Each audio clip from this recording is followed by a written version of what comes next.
For this video review, we're going to take a look at Mcfarlane Toys Demon Slayer figure Kyojuro Rengoku. Figure comes with your generic Mcfarlane Toys figure stand. We have sword and alternate handsets. So the ones that are attached to the action figure right now are accessory holding hands for the swords.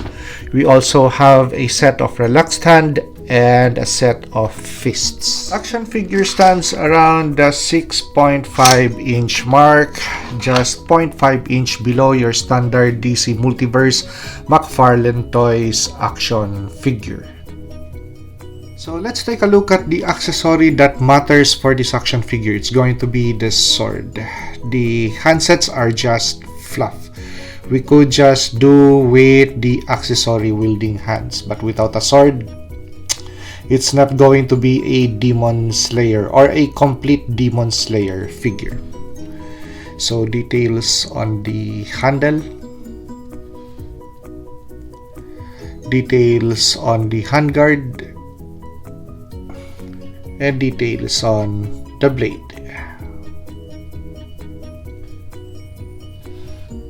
Here is a sample pose for Mr. Rengoku. So the katana is 5 inches in length. The blade is a little bit bent out of packaging, but something that couldn't be remedied.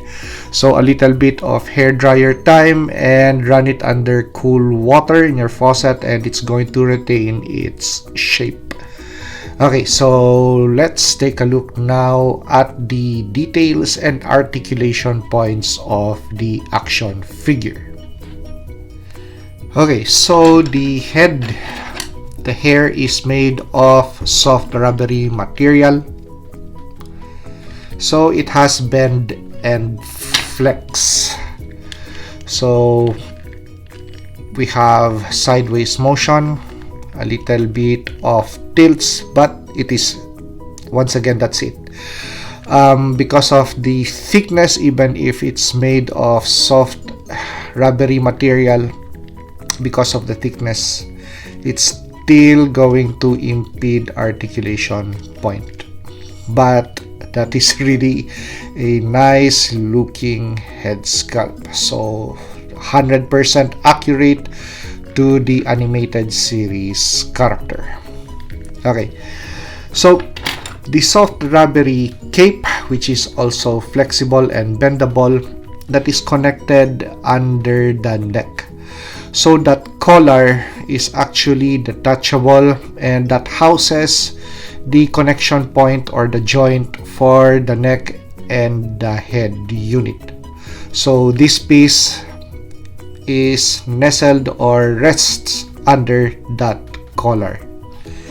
Okay, so articulation points, once again, for the arms is going to be impeded because this is a connected piece. This is something that you cannot detach from the action figure. So forward motions for the arms, a little bit of sideways, and you could just bend the cape this way according to what pose that you wish to free up the arms. The arms, they are just like your DC Multiverse action figures. They are on a ball joint. We have rotation of the biceps, 2 points of articulation or bend for the elbow. And how is the bend? We also have a ball for articulation of the handsets. And just like your standard Mcfarlane DC Multiverse action figures, they easily pop off and pop in. Okay. So moving towards the articulation on the body. So we have one on the abdomen, that is a ball point. We have another ball point or ball joint on the waistline. So which aids in articulation of the action figure. Okay, so the big question is going to be, how does the leg articulate with that much stuff? So this skirt piece, the top skirt piece, is made of really soft, pliable material, that is plastic. The hip joints for the action figure, they're not on this top section, but they're below. So as evidenced, which would allow for forward kicks, side kicks,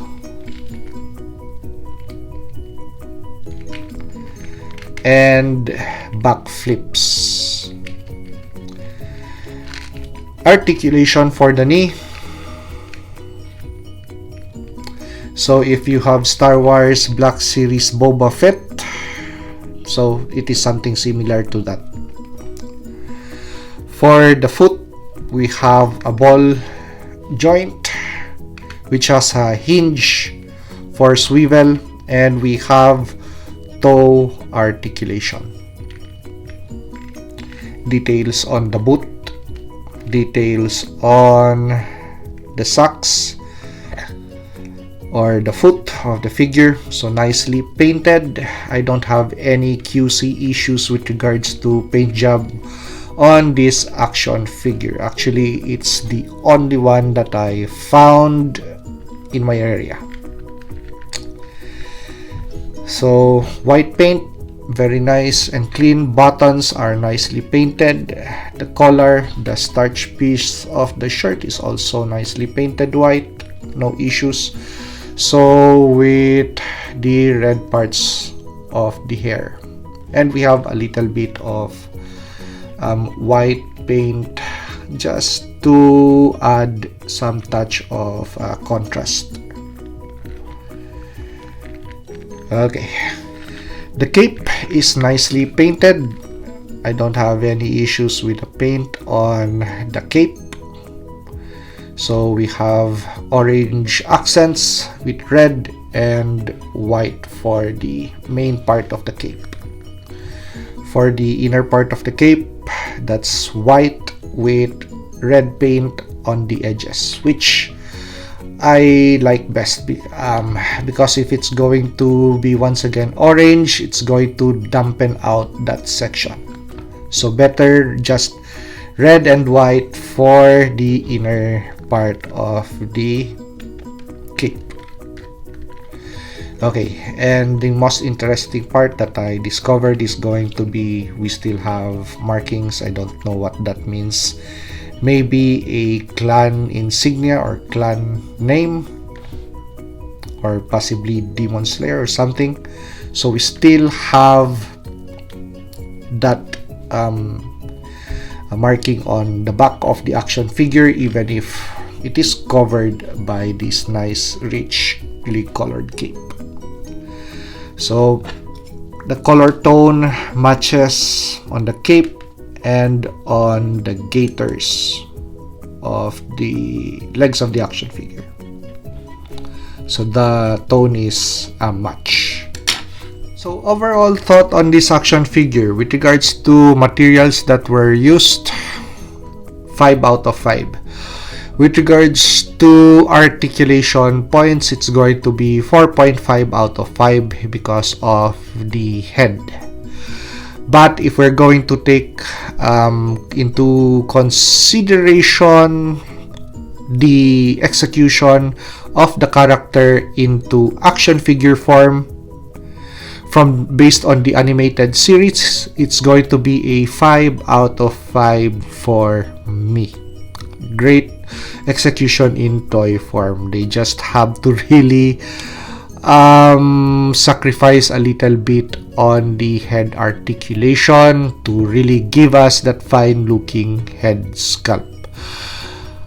With regards to price, $24 standard MSRP, out of the door of Target around $27. Well, that is still within budget's reach. Unlike the other offerings of the same Demon Slayer character with another company, which is going to really break the bank, I would just settle for this. So for me personally, considering all of the factors that I mentioned, I'm going to recommend this action figure.